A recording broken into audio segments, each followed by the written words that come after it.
So, I have shared in some of my previous content that I am a recovering procrastinator and a very active overthinker. Overthinking, overanalyzing, pursuing the costs and benefits of a decision, examining all the possibilities. This is my default position. This is my tendency. I mentioned in the last video a key to becoming an action taker if you struggle with overthinking is understanding your patterns and tendencies. And my intent in these training sessions is to help you raise awareness and feel more empowered to overcome those challenges. Here's one thing, I'm just going to add this really quick as a bonus. One thing I really want you to hear me about, right? Overthinking, procrastination, they're tendencies and patterns, not immutable facts. That means you can change them. Okay, let's anchor everything in that. But when it comes to achieving your goals as a solopreneur, staying focused is critical. And it's also a challenge. And one of the many challenges of being an overthinker and a solopreneur is having no one within your business to get your head back in the game if you are challenged with all these things. That's why self leadership, specifically for solopreneurs, is a core component of my training topics because I know that you are more than likely to be okay and feeling like you can crush the game, right? Within the comforts of your inner circle, a support circle, a business partner, or even a community. Maybe the problem with your inability to make a decision and stop overthinking is because you get to blame someone else, right? You get to split the blame if you make the decision and it doesn't pan out the way you desired. So maybe the indecisiveness is partially an accountability issue as well. Different conversation for another day. But the best thing you can do for yourself is to focus on one goal and one activity at a time. Listen, I naturally have a lot of resistance with this. And I've always known that doing too many things in public can confuse your audience and your brand. But I never really considered how sprinkling my focus and attention across activities slowed down my results. So, in today's video, I want to share with you how I learned to focus on one goal and one thing at a time. And I have to add a disclaimer, my kids are all the way turned up. So, if you hear them in the background, just know they're all right. They're just fighting. The first thing I really want you to do is identify one meaningful goal to accomplish this year. I really like to highlight the word meaningful because focusing on someone else's meaningless goal isn't going to get you there. It's not going to allow you to sustain yourself through the challenges of your busy life. And I'm just going to assume you're a parent too. You have to find a goal that lights you up and create a vision for yourself that gets you emotionally connected to it, right? And I teach vision casting and creation in block one of the Profitable Productivity Plan workshop. You can click the link in the description to learn more about that. But once you have that one meaningful goal, you just have to choose one action to be your singular focus each week for the next month, right? I always thought I was keeping it super simple until one day, after one of those days, you know how you have one of those days where you feel like you've done everything and nothing at all? And I sat down and I looked at all the things I had done for the last 30 days and all the things I was spending my time doing and realized these activities all funneled into like six or seven different goals. Some of them weren't even my goals, and none of them were really overarching priorities. Too often, we spread ourselves thin trying to juggle multiple goals at the same time. And I know a part of this is easy to do because we have clients, we have their goals, we attach ourselves to our clients' goals, we attach ourselves to our kids' goals, right? We attach ourselves to our friends if you really have those relationships or your church or whatever that is. And what it does sometimes is dilute the vision we have for ourselves and our meaningful goal, which often dilutes the effort, right? And it's really tough to gain traction or master your momentum when everything is a priority. Everything and everyone is a priority except your meaningful goal. But really, what I found is when you pour your complete focus into this just one weekly activity, this one weekly activity that's aligned to your meaningful goal, that is going to move the needles. That's where you see the magic happens. And more specifically, the breakthroughs start to occur, right? Choose a period of time that makes sense for you too, as far as how long you focus on this. But I really encourage a month because you really need to give yourself enough time to see what is and what isn't for you. and to outpace that honeymoon phase, that excitement, I'm doing something new phase too, just to make sure it's authentically a choice that's aligned. What I really want you to do is rally all of your mental muscles to plan and execute on this one objective every week, right? I want it to be front and center in your mind and on your calendar, because this is where intentionality, consistency, and more specifically, sustainable effort happens. This is how you create those. When you prioritize that singular focus, that's where you get the clarity and the drive. That's where things start to it becomes more challenging for things to fall through the cracks. Or even one of the biggest gains for me when I started to be this specific in my focus, this singular in my focus, became so much more black and white for me to say yes or no to things. Like I was rarely in the gray, right? You remove overthinking and indecision and simplicity, and you start to prioritize simplicity over complexity. And that's really what I've been all about these days, right? This is something that I teach in a much deeper level within the Profitable Productivity Plan.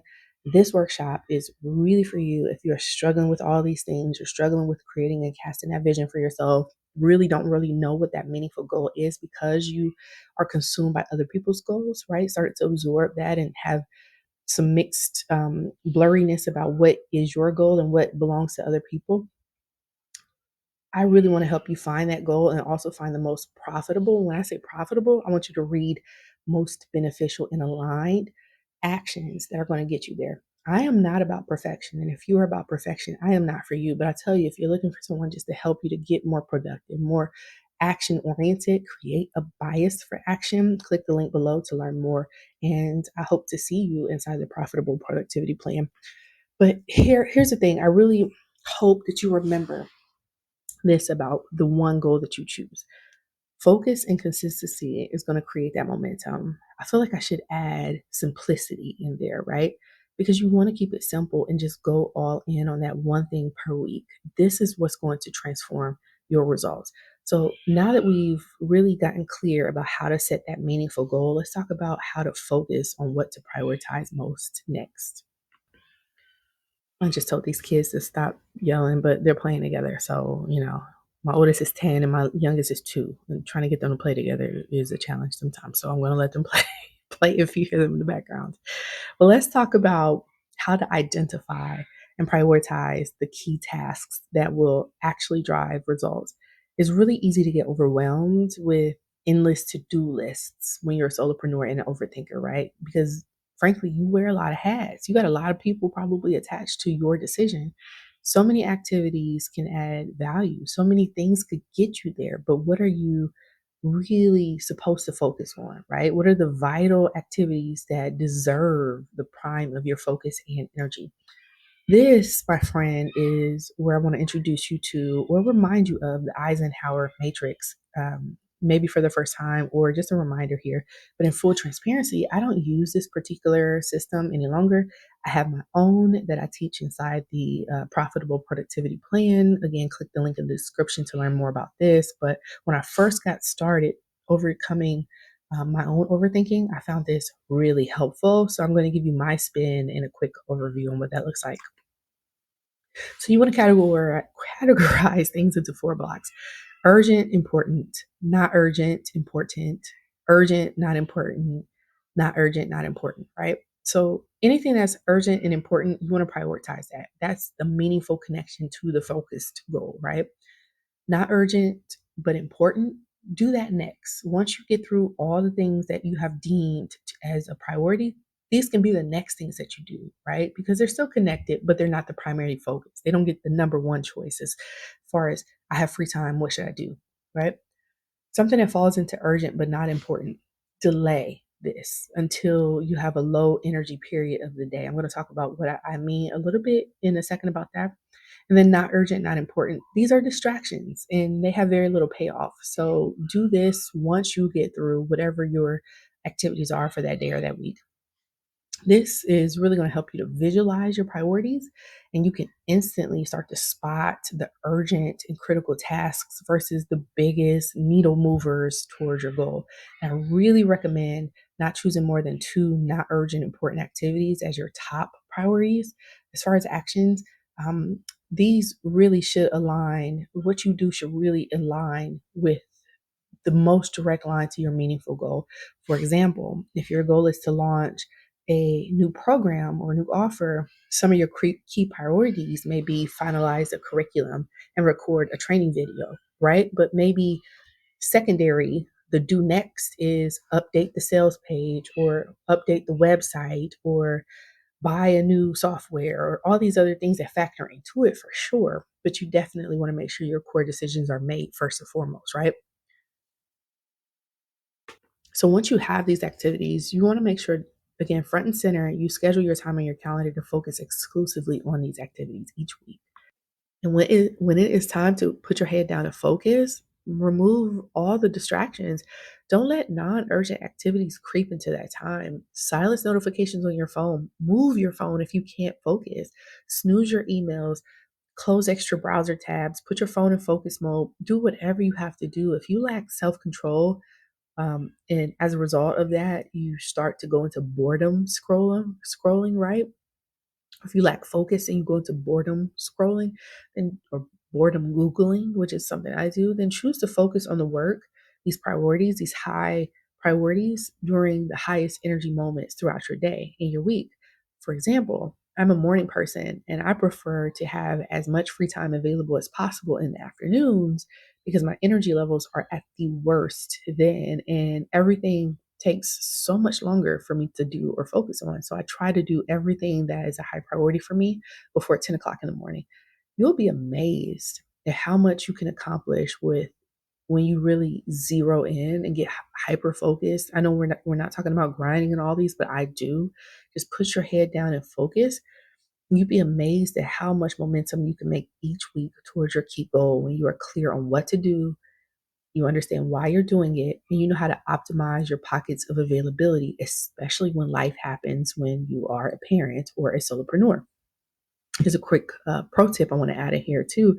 After you start scheduling priorities, tasks, take the remaining items on your to-do list and really ask yourself if they are the closest tasks to the end priority, to the meaningful goal.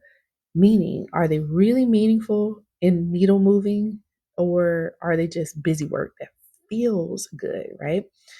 All right, that now that we now have all your priorities straight, in the next video, I'm going to be talking about creating dedicated time for deep work and finalize this series with how to overcome productivity barriers.